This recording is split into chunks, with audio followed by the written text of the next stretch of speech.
Right, today's interview is with Dave Shields, my dad, an iconic spearfisherman of the 60s, 70s, 80s, 90s and into the year 2000. So Dad, you were one times New Zealand spearfishing champion, and that was in Stewart Island, what year? Stewart Island, 1971. 1971, so it's 2016, it's September 2016 at the moment, so that's how long Dad's been doing the sport. And I mean, we're sitting doing this interview out on Browns Bay Reef, which is an area that you dived in the early years. Yeah, we used to dive at here probably about 1972, 74. Just mainly for a few crays and sea eggs, and some mussels, yeah. And I've just been in there for a lot. I saw sea eggs, but I didn't see any crays, and there's not many mussels around, there's a few. But I mean, where's one of your favourite places? What is your favourite dive spot? I think the favourite dive spot that covers all species will be the Mocha Hen House. It's got shallows, it's got depths, it's got currents, and it's always mainly got good blue water. Yeah, that's the beauty. And that's here in the Hauraki Gulf. I mean, you don't have to go miles to get to it. I mean, the Three Kings and White Island, places like that are pretty special, but they're quite hard to get to, whereas the Mokes is a bit easier. Yeah, when we went into the Mokes, there was 5 families living on the Mokes, so it was quite an act to spear a few fish, sit up on the wharf and talk to the kids. They'd all come down from the top of the lighthouse, and it was quite a mission to get out to the Mokes in those days. It'd be a 12-hour run from Auckland, very few trips out of Lee, so it didn't really happen until about 1972, getting out there in runabouts. And so what year did you start diving? I started diving in 1962. 1962. So. At Waiheke. Big crayfish sitting all over the place, and red moki. That was the two key things. So you guys started on red moki? We started on red moki with hand spears. Yeah. I mean, the gear wasn't around and you didn't know what fish were there, I suppose, and there was no internet in those days, obviously very few movie cameras and whatnot, so.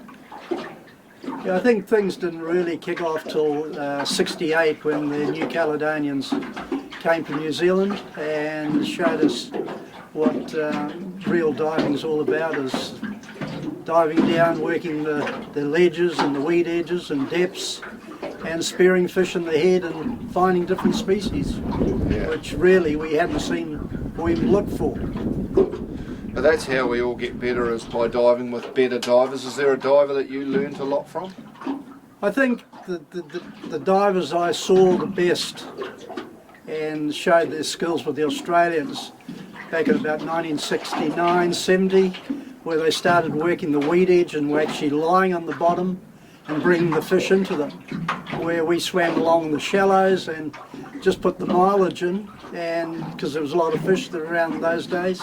So you never dived deep? You never dived deep. The only time you dived deep was on the kingfish areas around the White Island, Makatu areas and Mare Island. Other than that, you never really went deep. And some of the comps in the old days were done in rowboats, weren't they?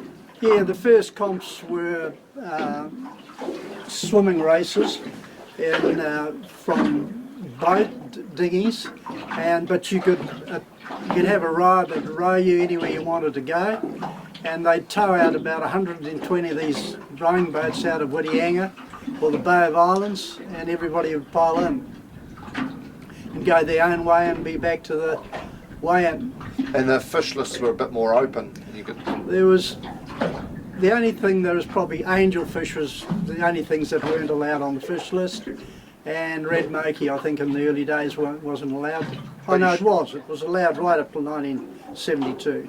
Yeah. And you shot stingrays and eels and all sorts of things. Yeah, when you look back now, you wonder what it was all about. Why did you spear those big, one of the leading fish was a 400-pound black stingray. Well, it doesn't take much to actually spear one. You've got to land it, but still it puts a lot of tonnage, and all that waste of fish, truckloads and truckloads of stingrays and drummer just taken to the rubbish tip. So things changed a lot after about 74.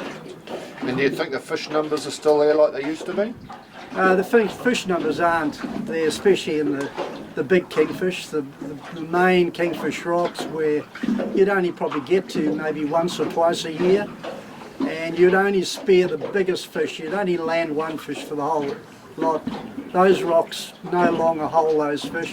Really, in November you'll see those big fish come in, the big black males, and but now those spots are just about shot out. There's plenty of kingfish around, but not the really big black 80 pounders plus. Yeah, so that's in the high 30 sort of kilos. You know, these guys used to see them all day, every day, but not so much now. So what Dad's saying is it's that moving baseline. The numbers of kingies, there's still a few kingies around, but it's gone from these giant fish everywhere to all small stuff. You know, you see a lot of undersized kingies. And what was your first boat, like proper boat with a motor? Yeah, the first proper boat was a small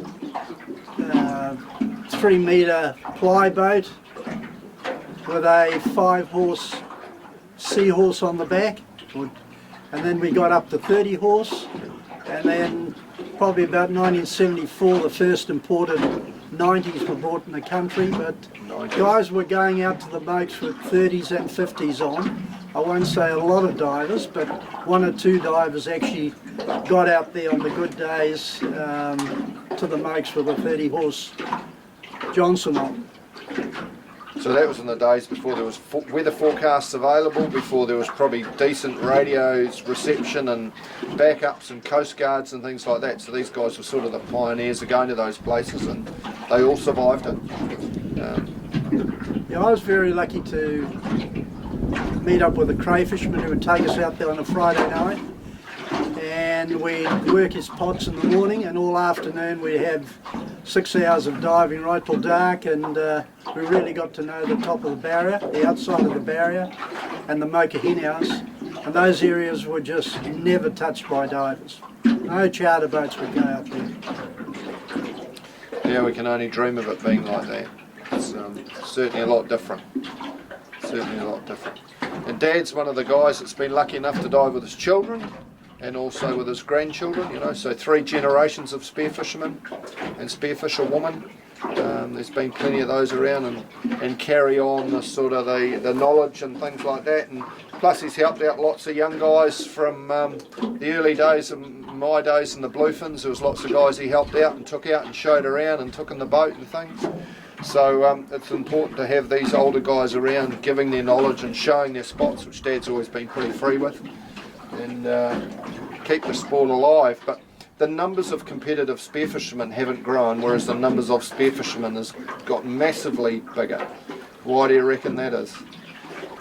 I think it's just one of those things that the people who want to get in the water, you get a lot of divers get in the water, but they're not prepared to keep swimming against the currents and working out and understanding you know, what's below the water and reading where the fish are going to be. But is it that, or is it the fact that a lot of guys just don't want to kill a whole lot of fish for a competition anymore? I don't think they want to kill any fish. Loads of fish. They want to shoot fish to put on the table. Yeah, I think the way I see the top divers now, they swim all day for one fish, and maybe that's a good thing. And they're leaving a lot behind, so it's the realistic part of the competition thing side is, I notice worldwide it's dropping away. It's not only New Zealand. And so, like for you, for your biggest fish, what was your biggest kingfish? The biggest kingfish was a 92 or 45, 42 kilos or something like that. Yeah, so 92 pounds. 92 pounds. And what about snapper? Snapper, 28 pound snapper. And where were those fish shot? The snapper was shot at Lee, along from Lee, close to outside the reserve, but way down. It wasn't a reserve in those days. And the kingy was shot off the Simpsons Rock area. And what sort of gear? Did you have floats and things like that in those days? Yeah, the problem we had in those days, we were taking what the fishermen used. So you had a wooden gun with a giant reel with about 115 yards of nylon on. Not monofilament, we didn't have monofilament. The spears were very heavy spears, usually 7mm stainless, and they had a slide on them, so the actual the shooting string was on a slide. There's a slide that slid up and down the spear. Yeah, it split up and down the spear. Floats weren't generally, the guys had buoyancy compensators, but they didn't usually use floats. If the early floats were rubber tyres. Yeah, And then they went to the first ones were about 74 in the Australians game, was Ronstand floats, small Ronstand floats. we're still using Ronstand floats and various other floats and float boats. What about sharks? Were they an issue? Sharks were never an issue. I only saw one shark from the time I started diving till about 1980, and then I noticed when I came back to Auckland there was lots of sharks starting to be seen. I was fortunate to move up to Omaha and stayed in that area for 9 years, and on that coastline there was always bronze whalers. Went up the helicopter one day in February just to have a good look along the beach, and there'd be 50 bronze whalers within 20 metres of the surf line, all just lying there.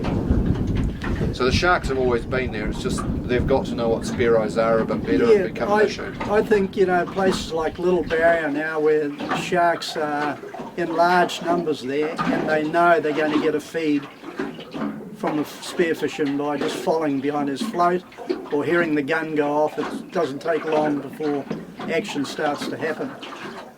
And what's your greatest sight you can remember seeing in the water? Your most memorable, have you got one? The most memorial sight was probably off T Point, over 3 or 4 weeks. So T Point's just north of Auckland here in New Zealand. T Point's north of Auckland and just south of Lee Harbour. Very shallow area, only 6 metres deep.